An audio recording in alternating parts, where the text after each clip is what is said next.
ఇలా వాళ్ళకి అవసరమైంది తీసుకున్నారు.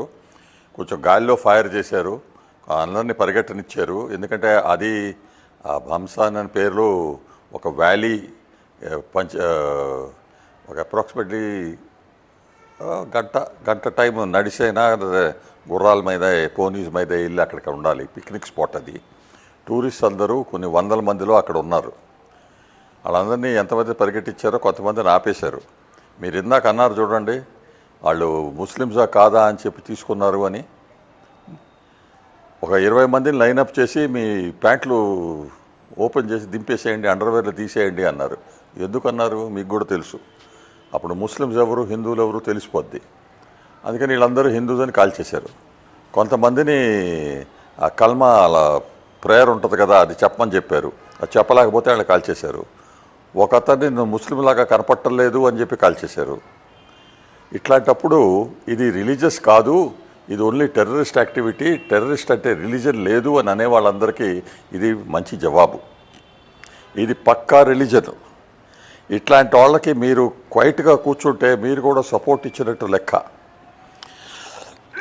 నేను అందుకనే ఎవరైతే దీన్ని ఇంప్రాపరు, ఇది కరెక్ట్ కాదు, ఇట్లా ఉండకూడదు అని అనుకుంటారో లెగిసి మాట్లాడండి. మీరు మాట్లాడకపోతే వాళ్ళకి సపోర్ట్ ఇచ్చినట్టు లెక్క. అందుకని చెప్తే ఇప్పుడు చూస్తూ ఉంటే చీఫ్ మినిస్టర్ దగ్గర నుంచి అంత పెద్ద మాటలు ఏవి రాలేదు. ఇప్పుడు సీరియస్గా కన్సిడర్ చేయాలి వెదర్ మనం గవర్నమెంట్గా భారతదేశం అక్కడ స్టేట్ ఎలక్షన్స్ పెట్టి అక్కడ ఎలక్షన్ పెట్టి చీఫ్ మినిస్టర్ని పెట్టారు. ఆయన ఏం చేశాడు? సేఫ్టీ అండ్ సెక్యూరిటీ స్టేట్లో స్టేట్ సబ్జెక్ట్, అది సెంటర్ సబ్జెక్ట్ కాదు. అవును సార్. అందుకని స్టేట్ రెస్పాన్సిబుల్ పెట్టుకోవాలి. అక్కడ ఎవరు ఆ టూరిస్ట్ స్పాట్లో ఎవరు సపోర్ట్కి సెక్యూరిటీకి మనుషులు లేరు, పోలీసు వాళ్ళు లేరు.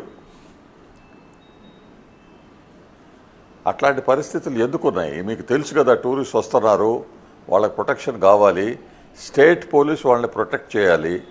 అక్కడ ఆర్మీ వాళ్ళని పెట్టామనుకోండి, ప్రతి చోట ఆర్మీ ఉంది, ఇది పీస్ఫుల్ ప్లేస్ కాదు అని ఆర్మీని బ్లేమ్ చేస్తారు.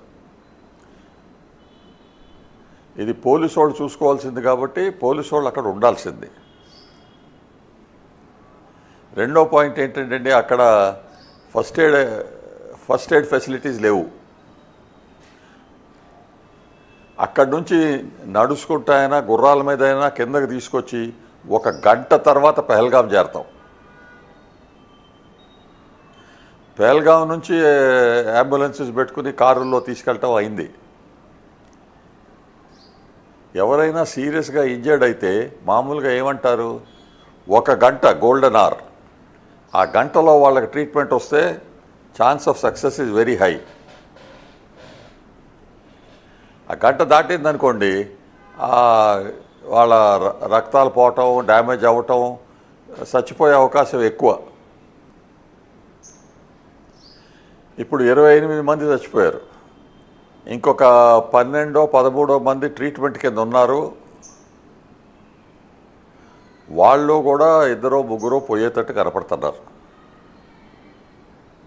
చాలా సాడ్ ఇన్సిడెంట్ అండి. ఒక నేవల్ ఆఫీసర్ పెళ్లి చేసుకుని 6 రోజుల తర్వాత హనీమూన్ కని పోతే ఆయన చంపారు,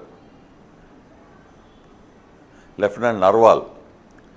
ఇంకొక ఆయన కర్ణాటక నుంచి మనోరంజన్ పేరు, ఆయన భార్య ముందల ఆయన చంపితే